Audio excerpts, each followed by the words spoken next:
Babble with Ben. This podcast is recorded on the lands of the Wurundjeri peoples of the Kulin Nation. I wish to acknowledge them as traditional owners. I would also like to pay my respects to their elders, past and present, and Aboriginal elders of other communities who may be participating today. Welcome to the show, Parker. How are you? I'm good. Thank you for having me. Excellent. Thanks so much for making it in today. I know you came in for a special trip and I really appreciate it. It's all good, man. Tell me about this new musical project you got coming on, hey? Yeah, I have a new song coming out on June 30th called Drum or Die. Mm-hmm. And I'm very excited about it. It's an instrumental track. It's very short. It's 1 minute and 26 seconds. Yeah. It's very short, but means a lot to me, and I'm excited for everyone to hear it. What are you doing on it? Are you perhaps playing some sort of percussion? Yeah. Well, drums is my instrument, so I'm playing drums on it. And then the rest is just like MIDI, flute, piano, synth, and guitar. And you've produced all of it? Yep. Oh, awesome. Yeah, I did everything from the ground up. What inspired you to make the song? Like what was going through your head as you were getting the ideas for it?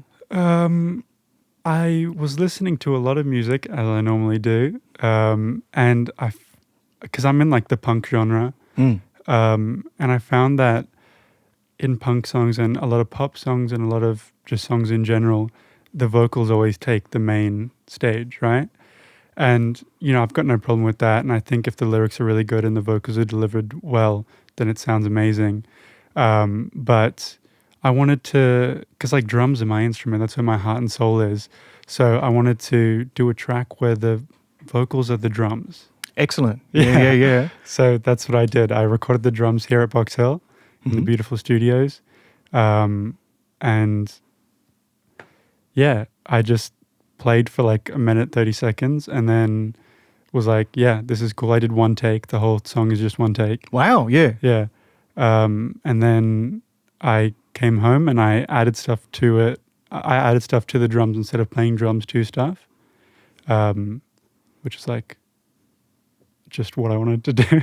It's like recording the vocalist and then putting everything around it, hey? The drums are center stage. Yeah. Did you do it to a click or you were just like, bang, out it goes? I did it to a click, of course, yeah. No, if I'm not playing to a click, I'm all over the place. Yeah. What sort of tempo was it?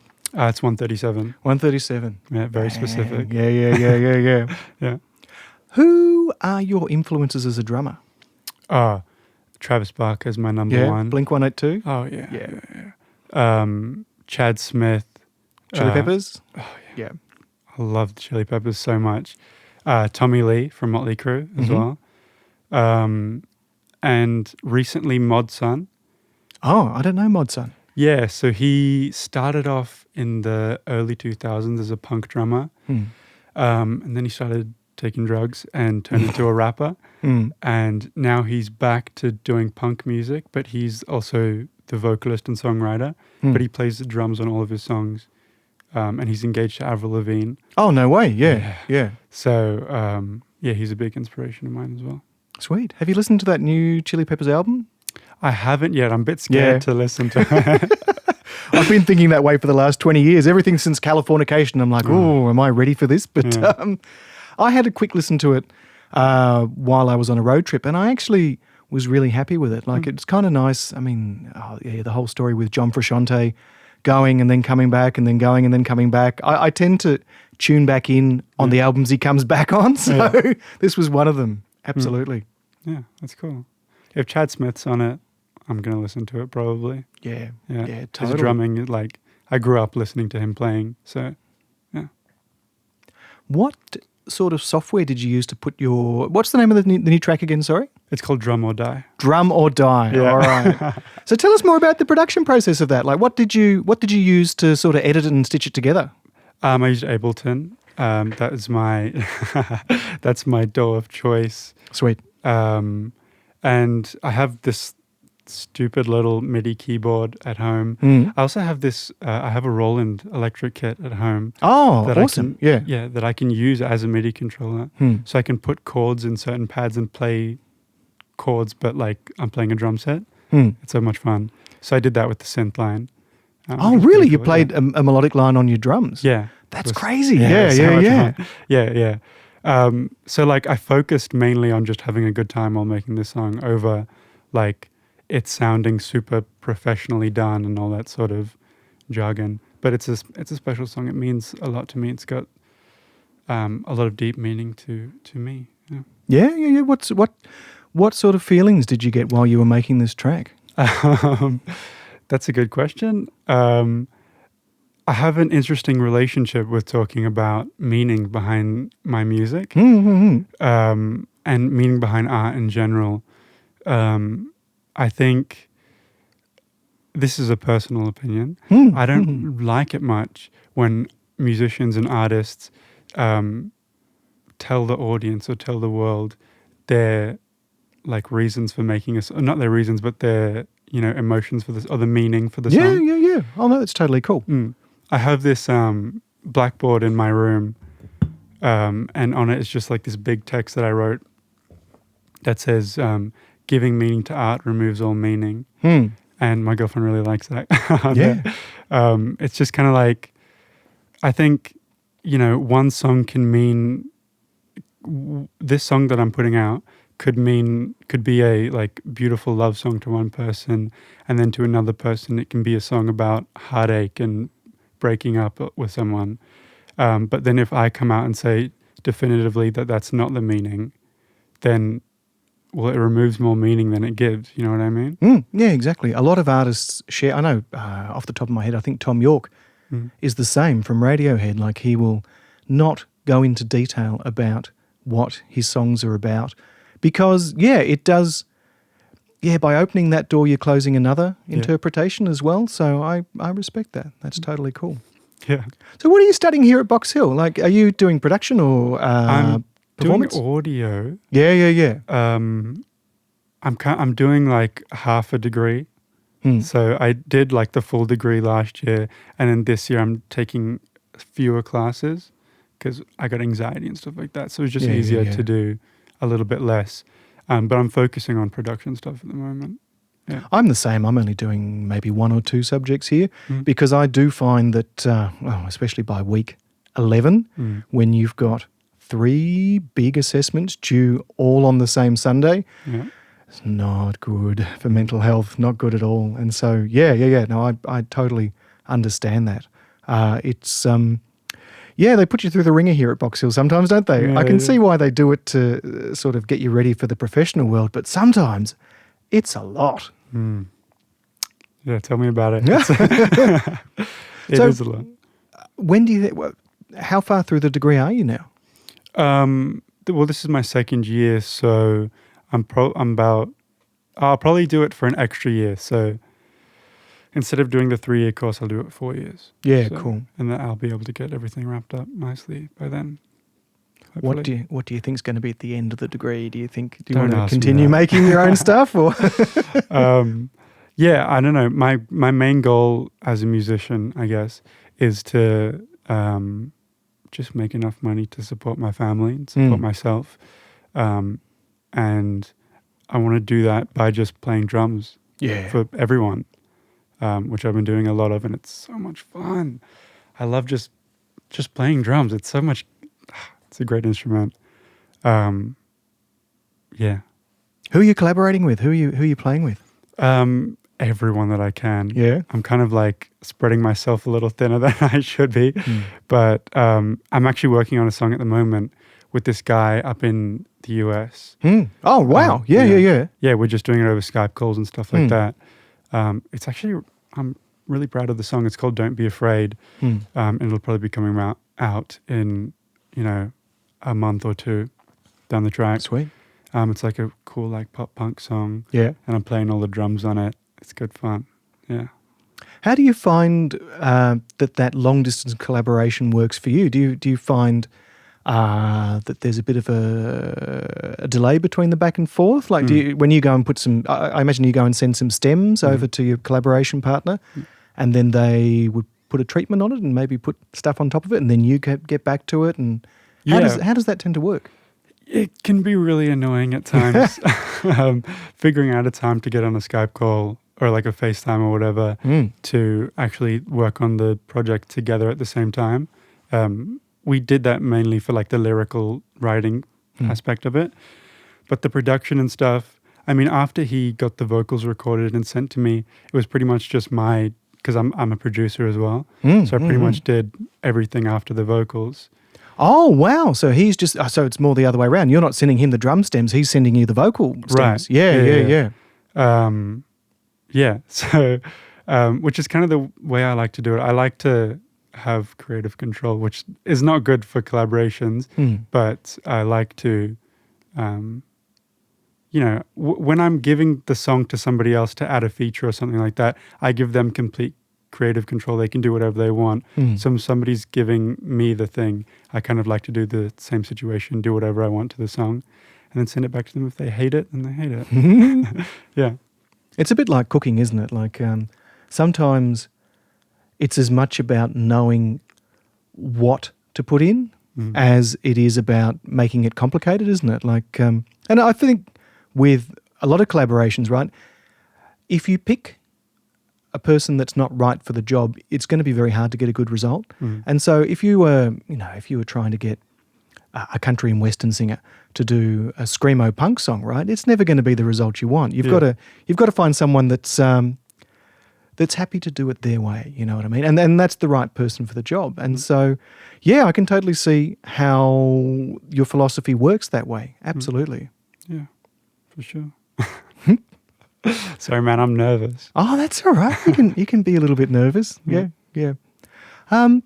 What else have you put out in the past? I mean, I haven't had a look through your back catalogue. I'll be honest about that. That's what cool. else? What else is in there? So you on Spotify or SoundCloud? Or? I'm on everything. I'm on all the streaming services. I have put out 2 albums.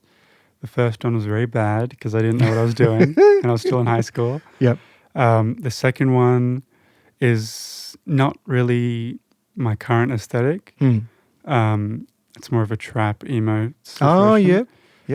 But the music I'm working on now is I'm trying to make it all like super punk rock and like stuff from the heart. And so with Drum or Die that comes out soon, it kind of feels like a rebranding in a way. Like I changed my logo and all that sort of stuff for the new release. And I changed the color because my old color used to be red and black. Yep. And now it's purple and black. Ah, yeah. Yeah, so it's kind of like, it's like a little change, but like it feels like I'm kind of progressing and turning into a different musician in a better way. I think that's a very natural progression. Some of my absolute heroes, such as David Bowie, for example, right? You listen to his first album versus his last one. They're very, very different sounds. He was very much even a genre tourist, some people would say.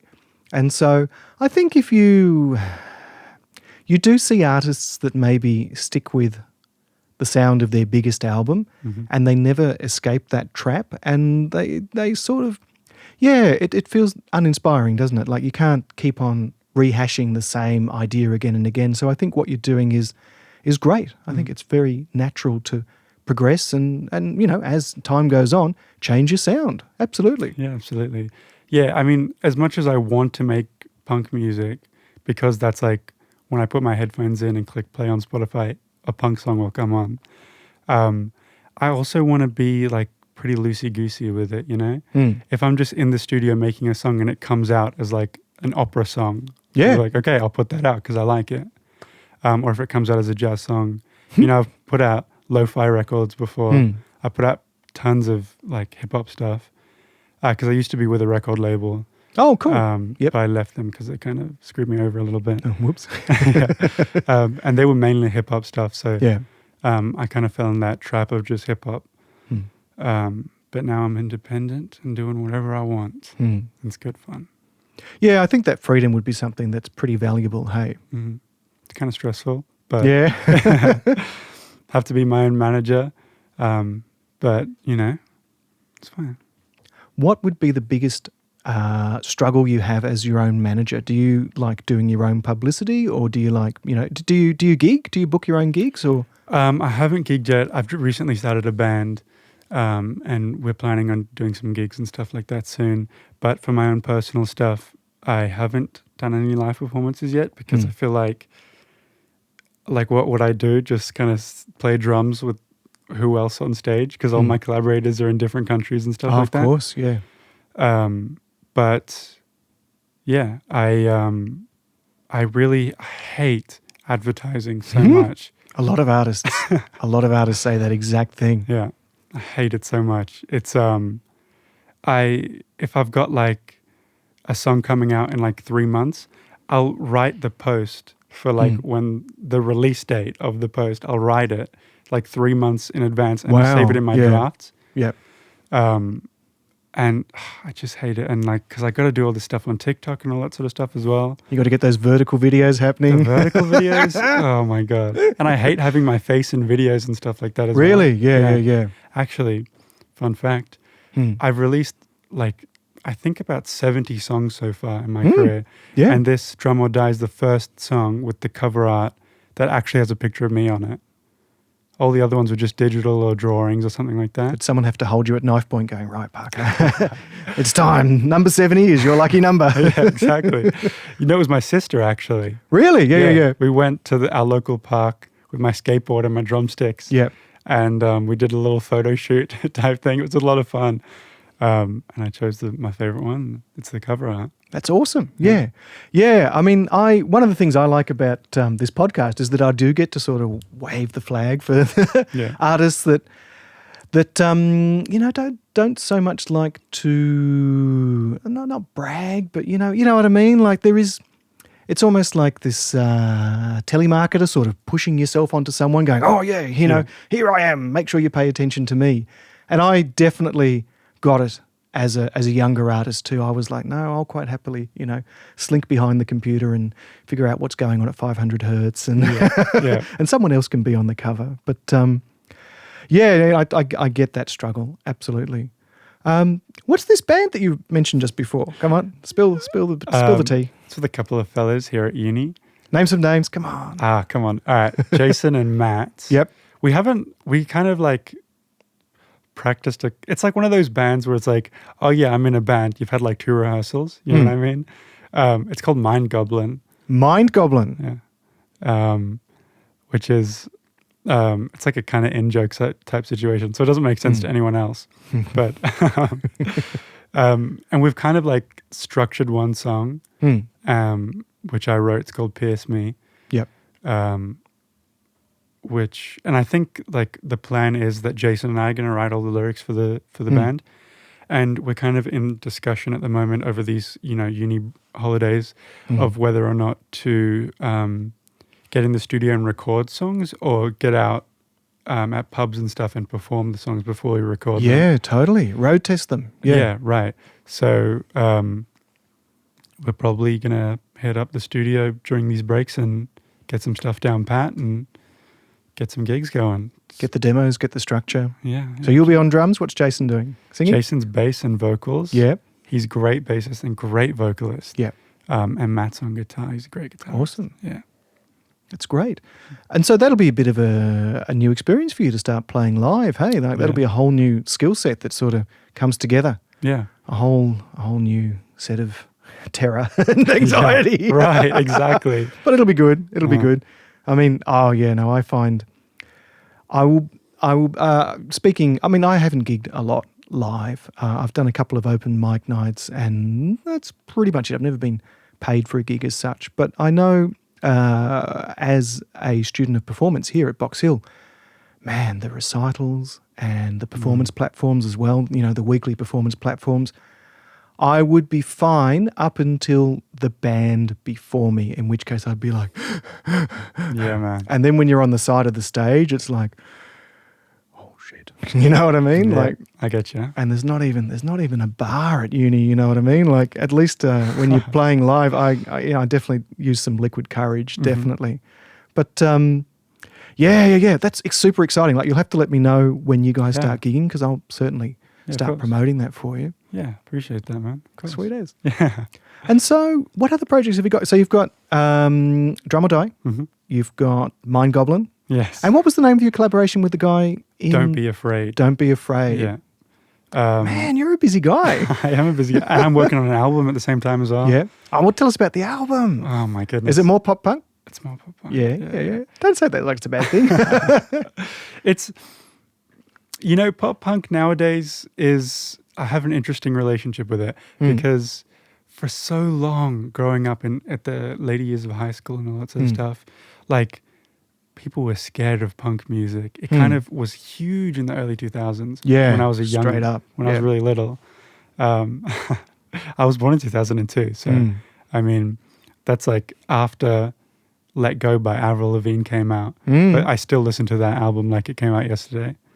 Yeah, and I think that was 2002 was just after the peak of Blink-182, I think, as well. Because I was 18 in 1999, and we got some cracking albums in that. I mean, we got Californication that year. We got it wasn't Enema of it was Enema of the State by Blink-182 was that year as well. I think we got System of a Down breaking through. I know, I mean, it's not really pop punk, but it's in that alt genre. You know what I mean? And so it would have been. It would have been interesting for you to grow up with that music because it's a bit like the relationship I've got with 80s music. It's like, they would, I wasn't there for it at the time, but I certainly felt its influence. And so I imagine, like that 2002 sort of pop music, that's been a big part of you growing up, hey? Yeah, well, I mean, don't get me started on the Veronicas. Yeah? Are you kidding me? When they came out, I was little when they came out, but oh my goodness, I would belt to those songs. Yeah. They're like the reason I'm a punk now. Oh, awesome. Yeah. Yeah, I love the Veronicas so much. And I mean, Avril is a goddess, and Blink, and Green Day, and all that sort of stuff. Oh, yep, absolutely. Yeah, but we used to go on road trips and stuff as a little kid, and my dad would always have Californication on and all that sort of stuff. A cassette or a CD? Nah, CD. CD. Yeah, oh, yeah. Bit new. And he would have, when we got into like the playlist era, he started having, Blink tracks and all that sort of stuff, and I was like, yo, this is amazing. So I really fell into it in like, when I was like probably like 12 years old is when, like in year 7, when high school just started, is when I fell into like punk music, and I was obsessed with like the Misfits, my favorite band of all time. I was obsessed with Gigi Allen for a little bit, which was hello. We're not, which that's a different ball game. Yeah, I don't look fondly on those memories, but you can't deny his influence. Yeah, exactly. Yeah, I mean, I think it's Dinosaur Jr. What's that cat's name? It'll come to me. But yeah.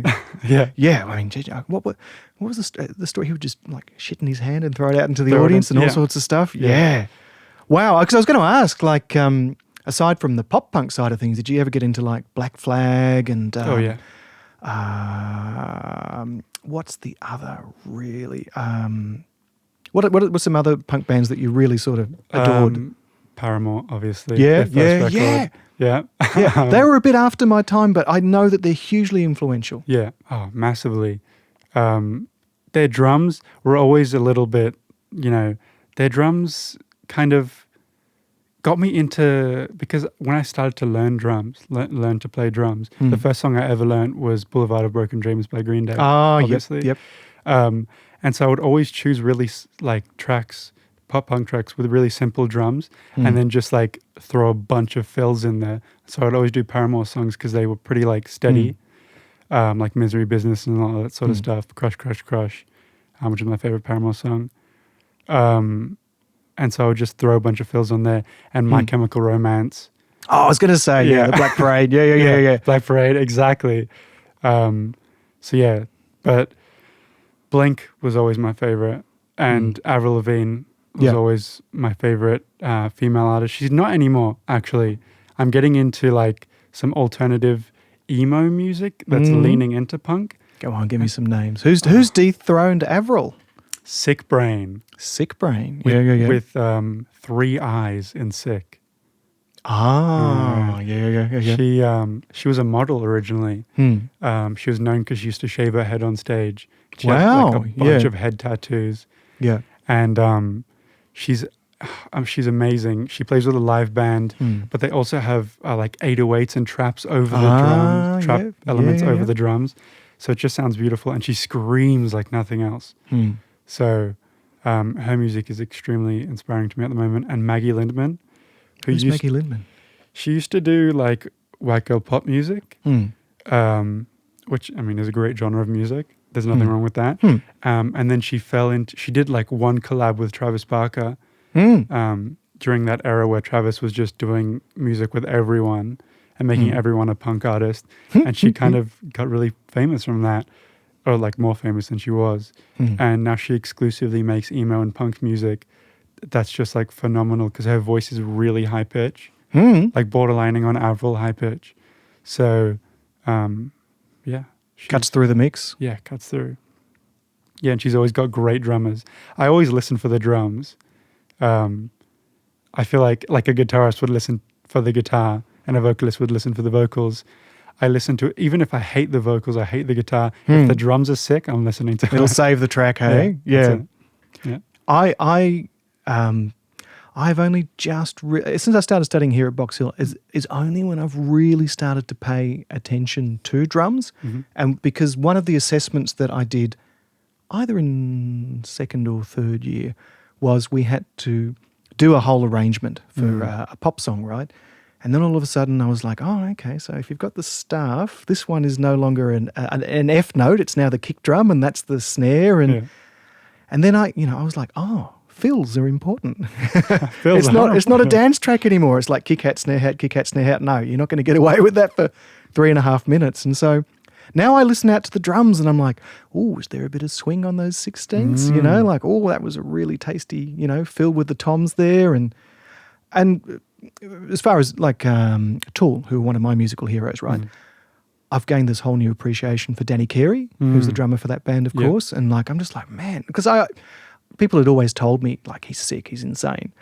But then it's a matter of being told something and then it's a matter of understanding it for yourself as well. Yeah, absolutely. And so, yeah.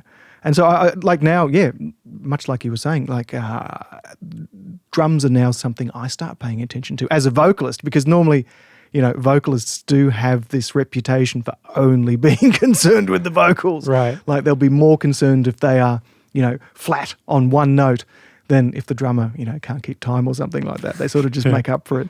Yeah. So, I totally sympathize with that journey. Well, that's why like an artist like Mod Sun is so inspirational to me specifically, because he's the vocalist and the drummer for all of his songs. Yeah. So I think he keeps the drums as like the main thing and like the vocals as something to draw people in, because people are more likely to listen to a song with vocals than an instrumental. Sad but true. Sad but true, yeah. Which is, I know, like I'm putting out instrumental music, but also I prefer music with vocals. So it's kind of one of those situations where I'm making music that's not popular, that I don't like listening to, but it's just the music I'm making. So sometimes that's just what's got to come out. Yeah. And the lessons that you learn from making those projects too, you can certainly use them in, the money makers, the big releases, Like John Frusciante, for example, has got this amazing back catalogue where he plays some very experimental music, right? And you can hear that come through in Chili Peppers records too.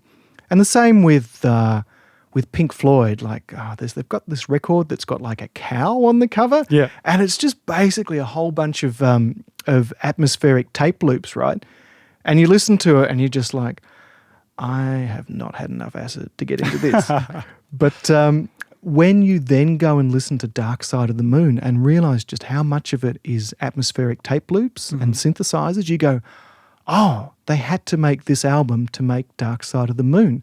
And so I think, like not every song that you make's got to be like this pop money spinner, right? You've got to indulge that curiosity, I think. Yeah. I like to work off passion more than like, oh yeah, this one's going to make people listen to it, or like, oh yeah, this one's going to be a hit. I do it because like I have something to express, and it's like I have a weird relationship with music. It's like a physical thing, and so I like feel it in my chest. Yeah, especially with drums, obviously. And so if I'm feeling it and like it's something that I know probably 3 people will listen to, but I can feel it in my soul and it's important to me, I'll put it out because, although I want people to listen to my music and I want to make money off it, obviously that's important too. But I think it's really like a form of therapy. When I release a song, especially, it feels like all this stuff just came off my shoulders. You know what I mean? Absolutely, yeah. And so it's like the best form of therapy for me. Yeah. I have the little sort of signs when I'm working on a track. I have these little signs when I'm working on a track that make me feel like I'm doing the right thing. Yeah. And the first one, if you're tapping your toe while you're listening to it, that's really good. And then if you're doing a little bit of a dance in the chair while you're doing it. And then the one where I know I'm onto something good is if I'm driving in the car. Because do you drive? No, I don't drive. Because I will often sort of like literally road test my tracks. I'll put it on, on my car and Bluetooth it in, right? And if I'm driving along on the highway doing about 105, something like that, and I can feel the hairs on my arm go up, that's when I know I'm sort of in the pocket. That's where I sort of, that's kind of like, okay, cool. I hope, I really like this and I hope that someone else will too. So yeah, I think you have to feel it, don't you? Like if you're listening to a piece of music and you don't feel anything, like, is it the right piece of music for you? Hey. Exactly. Yeah, the way I create music is kind of by color and by feel, like physical touch feel. So like a song will have a color, white, or the drummer. Really? Drummer Die's a purple song. Yeah. My old music was more red and blue, but my newer music is like more pink and purple, which like I really want to work on that sort of music. Yeah. And the songs always have like a texture to me. When you like put your hand on wood and you can feel the grains. Yeah. You gotta have that. And I know when a song is finished. Texture. Yeah. I know when a song is finished because like I imagine holding it in my hand. Really? Yeah, and if yeah. it stays in my hand, then it's done. But if it like slips through my fingers, I got to keep working on it. It sounds a bit wankerish, but like no, it's super. The texture thing is new for me, but I know that lots of artists associate a color with their music. And in fact, I remember hearing about one composer that would even associate colors with keys. Like he would find, for example, C major would be like white, right?